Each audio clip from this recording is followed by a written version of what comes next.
일본의 잃어버린 10년. 어디서 많이 들어보았던 얘기죠.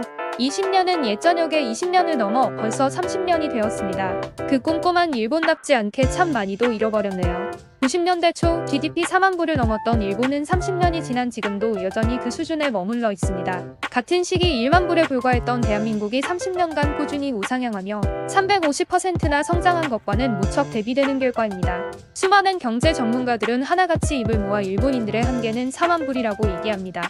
30년. 아이는 청년이 되고 청년은 노인이 될 정도로 아주 긴 시간입니다. 삶의 방식이 굳어질 정도로요. 그리고 이 긴 시간 동안 일본인들은 어떠한 변화도 만들어내지 못했습니다. 오늘의 주제는 고여있다 못해 침몰하는 건 아닐까 걱정되는 우리들의 듬직한 방파제, 일본의 잃어버린 30년에 관한 이야기입니다. 추억에는 우리의 감정을 무언가 애틋하고 뭉클하게 만드는 특별한 것이 있는 것 같습니다. 젊고 두려울 게 없었던 예전에 그 찬란했던 시절이 그리워서일까요? 그래서인지 요즘 한국은 추억 여행 중입니다. 그때 그 시절 감성이 물씬 풍기는 맥심 커피 믹스나 진로이즈백과 같은 친숙한 식품들부터 초대박 히트를 쳤던 드라마 응답하라 시리즈까지, 특히 응답하라 1988에서 고 신해철 씨가 앳된 얼굴로 대학가요제에 출연해 그대에게를 불렀던 장면은 정말 많은 사람들에게 그때 그 시절을 떠올리게 했던 에피소드였습니다. 왠지 모르게 은은하게 구수한 냄새가 나는 듯한 그 특유의 향취가 서린 추억. 그 잊고 있던 과거의 소중한 기억을 떠올릴 때면 맞아 그땐 정말 그랬지 하며 벤슬에 웃기도 합니다. 하지만 추억은 추억이기에 아름답습니다. 치열하고 또 열정적으로 온 힘을 다해 삶을 불살라본 사람만이 과거를 되돌아볼 때 아름다움을 느낍니다. 그렇지 못했던 사람의 과거는 아무런 감흥도 일으키지 못합니다. 과거나 현재나 다를 것이 없는 그들은 어쩌면 과거에 계속 머물러 있는지도 모릅니다.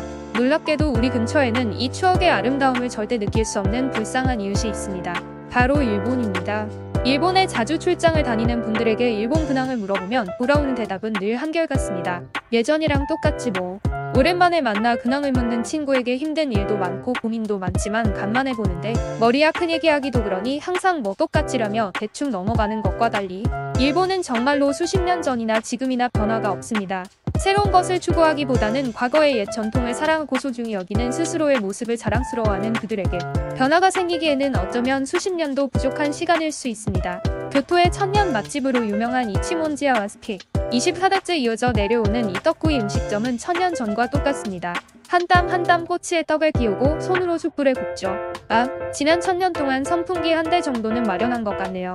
이 떡구이 음식점을 이끄는 하세가와 씨는 뉴욕타임즈와의 인터뷰에서 가문의 후손들에게 이렇게 말했습니다.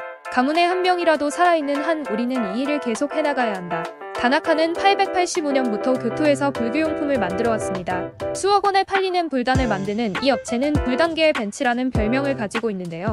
1000년 전과 동일하게 하나하나 수작업으로 제품을 생산합니다. 일본에는 100년 이상의 역사를 가진 기업만 3만 개입니다. 200년 이상 된 기업은 4000개에 달하고 이 중 140개는 500년이 넘었습니다. 1000년의 역사를 자랑하는 기업은 20개나 됩니다. 그리고 대다수의 기업들의 현재 모습은 1000년 전과 비교하여 다른 점을 찾아보기가 어려울 정도입니다.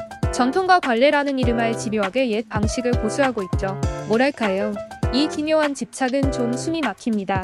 스티브 잡스는 2005년 스탠포드 대학 졸업식 연설에서 이런 말을 했습니다. Stay hungry, stay foolish.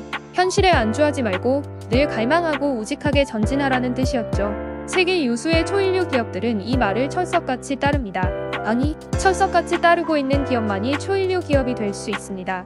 늘 갈망하고 우직하게 전진하여 혁신을 만들어내는 기업이 미래를 만들어내고 미래를 만드는 기업들이 초일류 기업이 되니까요. 우리가 잘 알고 있는 구찌는 한때 닐슨에서 세계에서 가장 갖고 싶은 명품 브랜드에 선정된 적도 있었지만 패션 트렌드가 변화하면서 한물간 브랜드로 인식되고 있었습니다. 구찌 특유의 커다란 로고가 대중들에게 촌스럽고 고루한 이미지로 박혀버린 상황이라 이미지가 전부라 할 수 있는 패션 브랜드로서는 사형 선고를 받은 셈이었죠.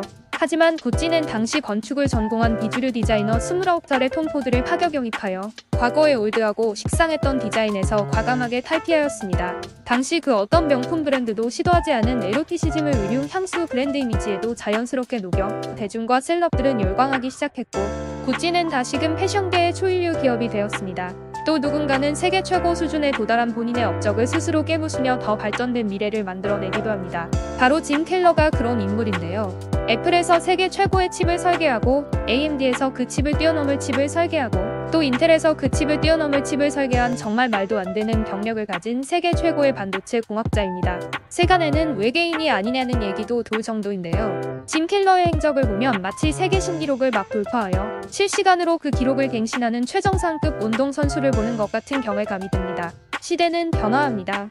한때 잘 나갔던 기업일지라도 과거의 영광이나 현실의 안락함에 안주하여 순식간에 영락한 기업들을 우리는 잘 알고 있습니다. 필름 카메라에 집착하다 디지털 카메라 시장을 놓쳐버린 코닥.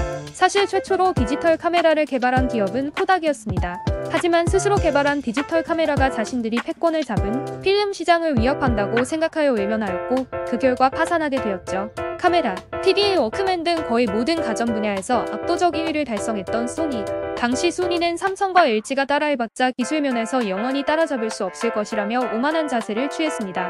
그러고는 궁극의 초소형 워크맨 만들기에 돌입했죠. 소니의 초소형 워크맨은 넘을 수 없는 기술력으로 작아지고 작아지다가 결국 이 세상에서 사라졌다죠.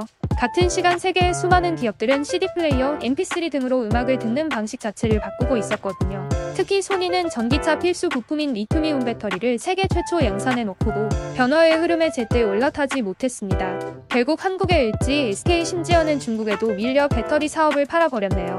일본 경제를 얘기할 때 늘 빠지지 않고 등장하는 단어가 있습니다. 모노즈쿠리.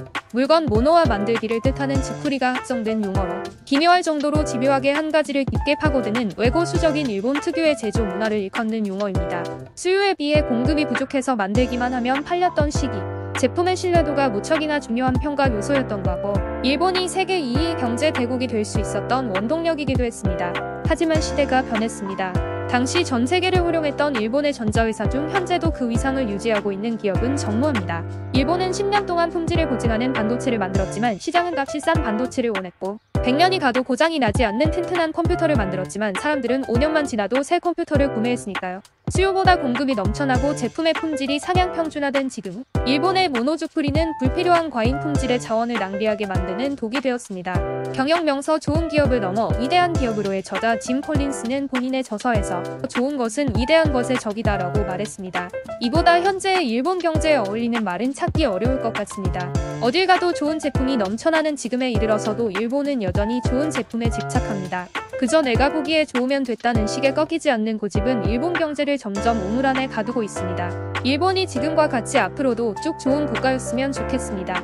하트 이슈가 들려준 오늘의 이야기가 유익했다면 구독과 좋아요, 알림 설정 눌러주세요. 오늘도 시청해주셔서 감사합니다. 하트 이슈였습니다.